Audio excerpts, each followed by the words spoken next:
आपकी खुशी में, आपके गम में, आपकी आंसुओं में, आपकी मुस्कुराहटों में, आपके आज में, आपके कल में, आपके साथ होगी एक कहानी और मैं। आइए सुनते हैं मुंशी प्रेमचंद जी की लिखी हुई कहानी आंसुओं की होली, मेरी यानी मंजू की आवाज़ में। कहानी का वाचन पसंद आए तो मेरे इस चैनल को सब्सक्राइब ज़रूर कीजिएगा। तो चलिए इस छोटी सी कहानी की शुरुआत करते हैं। नामों को बिगाड़ने की प्रथा न जाने कब से चली और कहाँ शुरू हुई। इस संसार व्यापी रोग का पता लगाए तो ऐतिहासिक संसार में अवश्य ही अपना नाम छोड़ जाए। पंडित जी का नाम तो श्री विलास था, पर मित्र लोग सिलबिल कहा करते थे। नामों का असर चरित्र पर कुछ न कुछ तो पड़ ही जाता है। बेचारे सिलबिल सचमुच ही सिलबिल थे। दफ्तर जा रहे हैं मगर पजामे का इजारबंद नीचे लटक रहा है। सिर पर फेल्ट कैप है, पर लंबी सी चुटिया पीछे झांक रही है।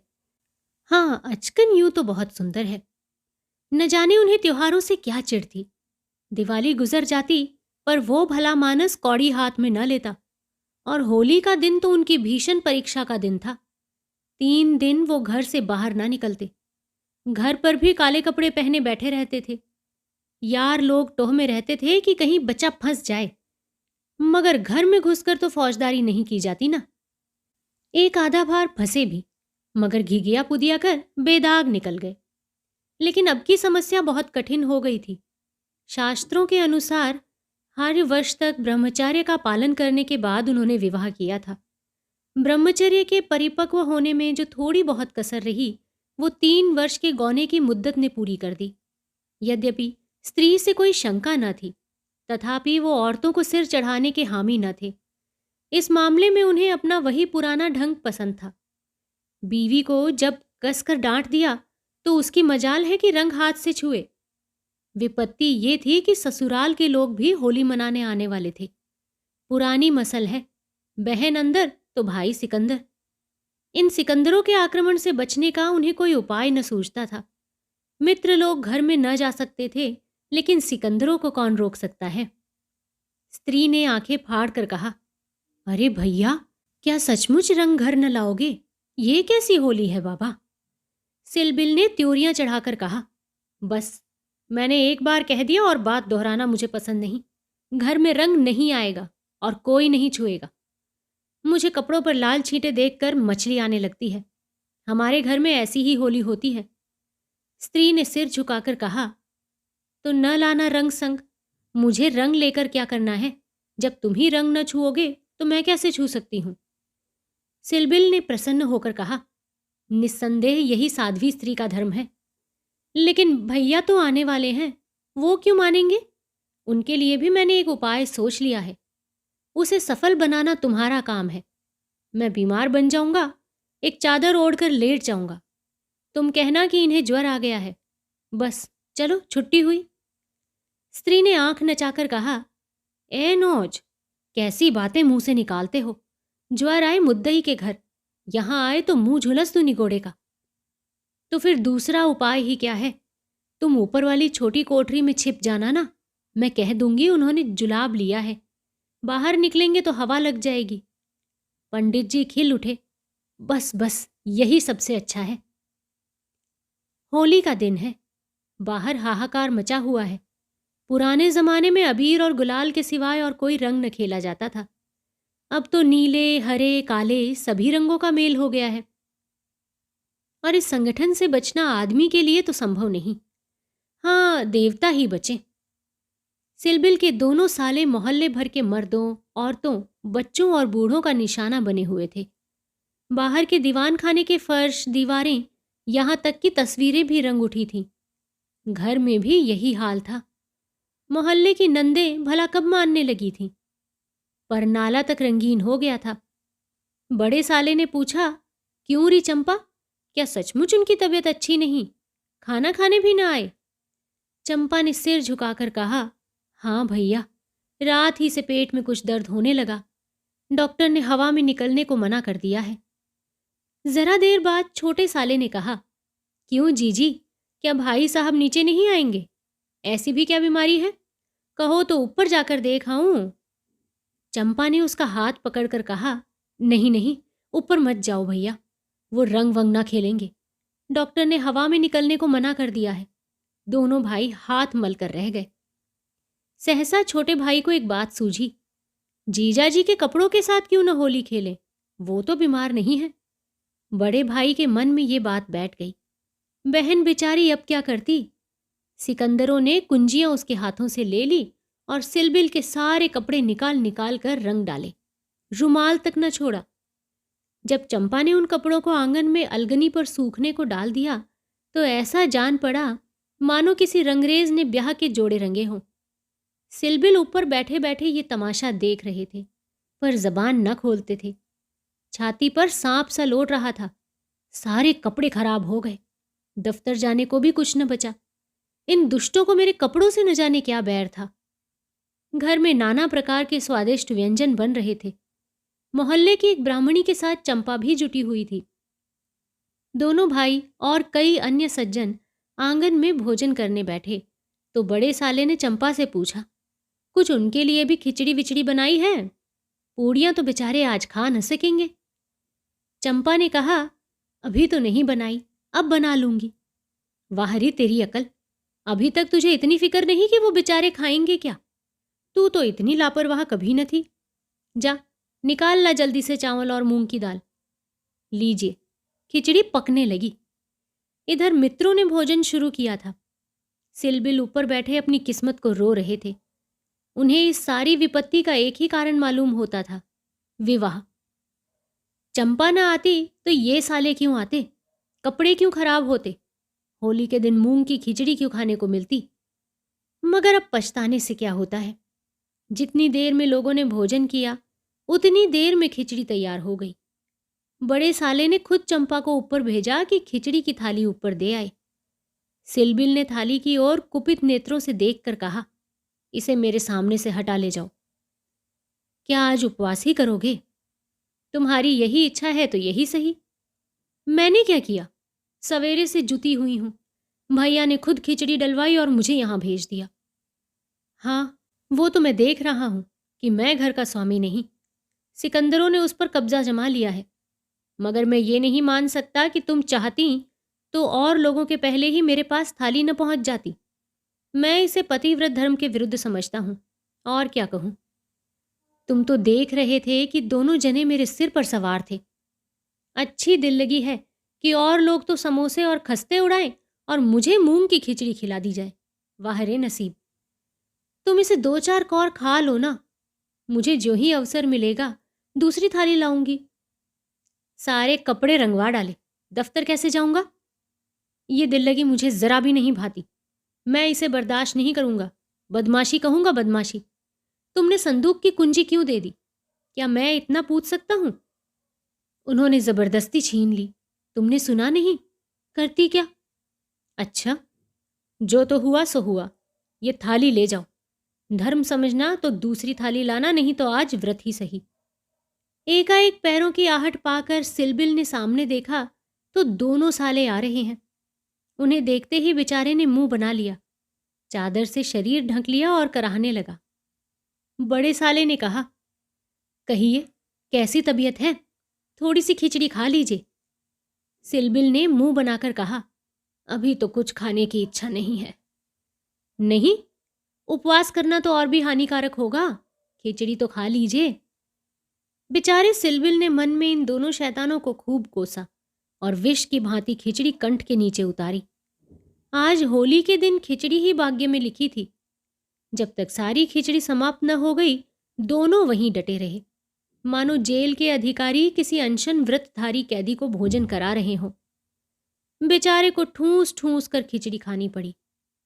पकवानों के लिए तो कोई गुंजाइश ही न रही। 10 बजे रात को चंपा उत्तम पदार्थों का थाल लिए पतिदेव के पास पहुंची।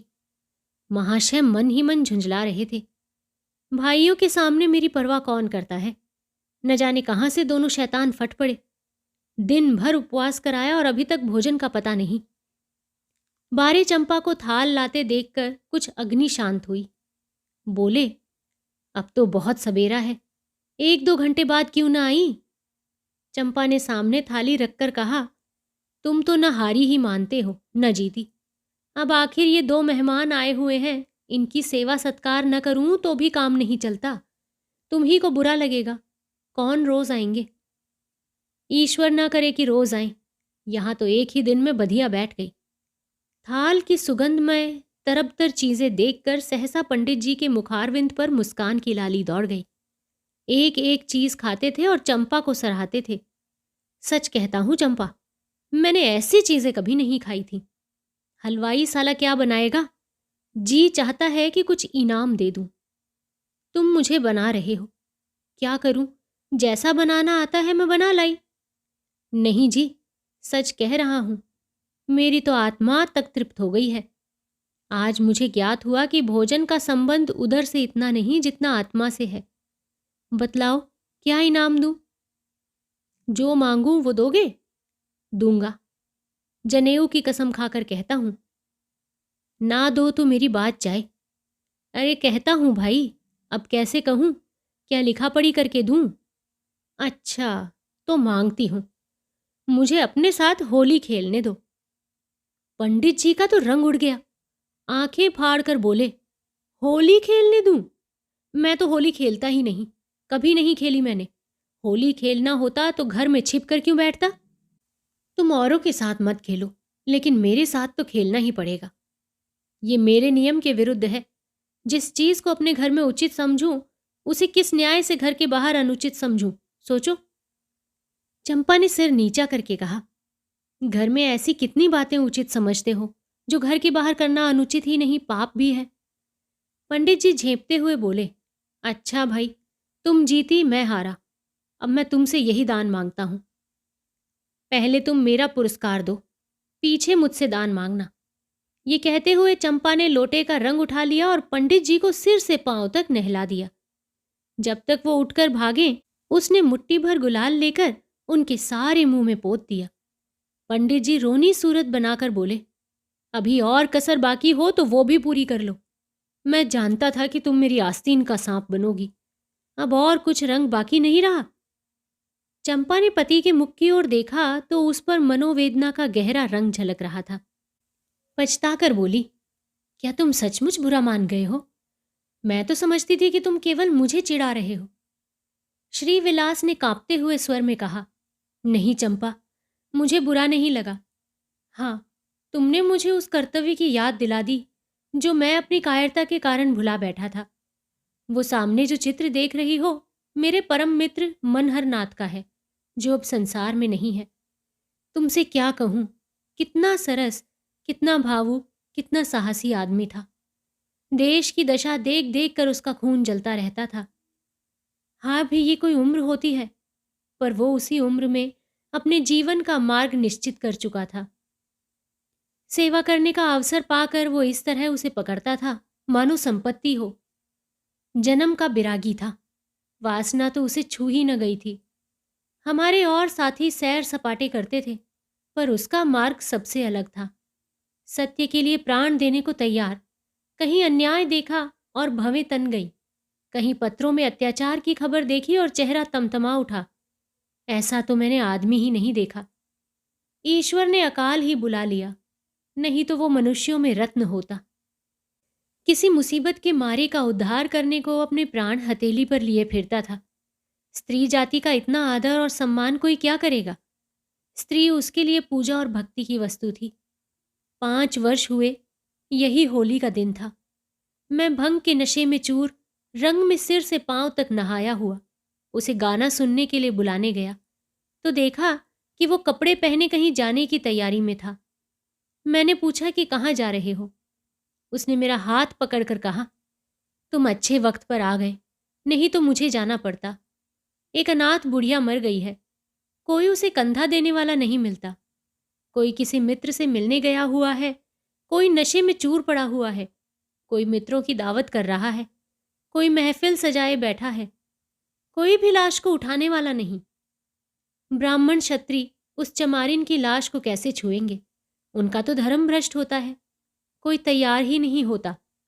बड़ी मुश्किल से 2 कहार मिले हैं। एक मैं हूं, चौथे आदमी की कमी थी, सो ईश्वर ने तुम्हें भेज दिया। चलो हम चलें। हाय, अगर मैं जानता कि ये प्यारे मनहर का आदेश है, तो आज मेरी आत्मा को इतनी ग्लानि न होती। मेरे घर कई मित्र आए हुए थे।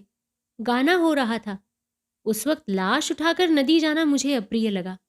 बोला, इस वक्त तो भाई मैं न जा सकूंगा। घर पर मेहमान बैठे हुए हैं। मैं तो तुम्हें बुलाने आया था। मनहर ने मेरी ओर तिरस्कार के नेत्रों से देखकर कहा, अच्छी बात है, तुम जाओ, मैं और कोई साथी खोज लूंगा। मगर तुमसे मुझे ऐसी आशा नहीं थी। तुमने भी वही कहा जो तुमसे पहले औरों ने कहा था। कोई नई बात तो नहीं थी। अगर हम लोग अपने कर्तव्य को भूल न गए होते तो आज यही दशा क्यों होती। ऐसी होली को तो धिक्कार है। त्योहार, तमाशा देखने, अच्छी अच्छी चीजें खाने और अच्छे कपड़े पहनने का नाम होली नहीं है। ये व्रत है, तप है। अपने भाइयों से प्रेम और सहानुभूति करना ही त्योहार का खास मतलब है। और कपड़े लाल करने से पहले खून को लाल कर लो। सफेद खून पर ये लाली शोभा नहीं देती। ये कहकर वो चला गया। मुझे उस वक्त वो फटकारें बहुत ही बुरी मालूम हुई। अगर मुझ में वो सेवा भाव न था तो उसे मुझे यूं धिक्कारने का कोई अधिकार न था। मैं घर चला आया, पर वो बातें बराबर मेरे कानों में गूंजती रहीं। होली का सारा मजा बिगड़ गया। 1 महीने तक हम दोनों की मुलाकात न हुई। कॉलेज इम्तिहान की तैयारी के लिए बंद हो गया था, इसलिए कॉलेज में भी भेंट न होती थी। मुझे कुछ खबर नहीं वो कब और कैसे बीमार पड़ा, कब अपने घर गया। सहसा एक दिन मुझे उसका पत्र मिला। हाय, उस पत्र को पढ़कर आज भी छाती फटने लगती है। श्रीविलास एक क्षण तक गला रुक जाने के कारण बोल न सके। फिर बोले, किसी दिन तुम्हें फिर दिखाऊंगा। लिखा था, मुझसे आखिरी बार मिल जा, अब शायद इस जीवन में भेंट न हो। खत मेरे हाथ से छूटकर गिर पड़ा। उसका घर मेरठ के जिले में था। दूसरी गाड़ी जाने में आधा घंटे की कसर थी। तुरंत चल पड़ा, मगर उसके दर्शन ना बदे थे। मेरे पहुंचने के पहले ही वो सिधार चुका था। चंपा, उसके बाद मैंने होली नहीं खेली। होली ही नहीं, और सभी त्योहार छोड़ दिए। ईश्वर ने शायद मुझे क्रिया की शक्ति नहीं दी। अब बहुत चाहता हूं कि कोई मुझसे सेवा का काम ले। खुद आगे नहीं बढ़ सकता, लेकिन पीछे चलने को तैयार हूं। पर मुझसे कोई काम लेने वाला भी तो नहीं। लेकिन आज वो रंग डालकर तुमने मुझे उस धिक्कार की याद दिला दी है। ईश्वर मुझे ऐसी शक्ति दे कि मन में ही नहीं, कर्म में भी मनहर बनूं। ये कहते हुए श्रीविलास ने तश्तरी से गुलाल निकाला और उसे चित्र पर छिड़क कर प्रणाम किया। तो दोस्तों, आशा करती हूँ आपको हमारी आज की ये छोटी सी कहानी पसंद ज़रूर आई होगी। अगर कहानी पसंद आई है तो इस कहानी के बारे में अपने विचार कमेंट्स के ज़रिए मुझसे साझा ज़रूर कीजिएगा। तो चलिए, फिलहाल मैं आप लोगों से विदा लेती हूँ। जल्दी ही मिलूंगी एक और नई कहानी के साथ। तब तक के लिए आप अपना और अपने पूरे परिवार का ध्यान रखिए, खुश रहिए और स्वस्थ रहिए। नमस्कार।